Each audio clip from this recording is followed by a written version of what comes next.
अर्जुन का घमंड शंकर जी ने तोड़ा। एक बार वीरवर अर्जुन उत्तराखंड के पर्वतों को पार करते हुए एक अपूर्व सुंदर वन में जा पहुंचे। वहां के शांत वातावरण में वे भगवान की शंकर की तपस्या करने लगे। उनकी तपस्या की परीक्षा लेने के लिए भगवान शंकर एक भील का वेश धारण कर उस वन में आए। वहां पर आने पर भील रूपी शिव जी ने देखा कि एक दैत्य शूका का रूप धारण कर तपस्यारत अर्जुन की घात में है। शिव जी ने उस दैत्य पर अपना बाण छोड़ दिया।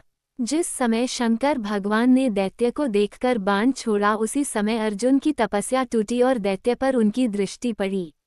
उन्होंने भी अपना गांडीव धनुष उठाकर उस पर बाण छोड़ दिया। शूक को दोनों बाण एक साथ लगे और उसके प्राण निकल गए।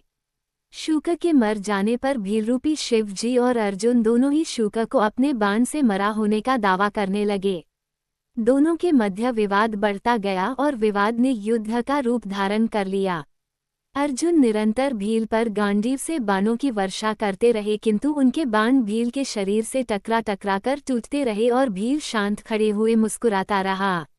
अंत में उनकी तरकश के सारे बाण समाप्त हो गए। इस पर अर्जुन ने भील पर अपनी तलवार से आक्रमण कर दिया। अर्जुन की तलवार भी भील के शरीर से टकराकर दो टुकड़े हो गई। अब अर्जुन क्रोधित होकर भील से मल युद्ध करने लगे।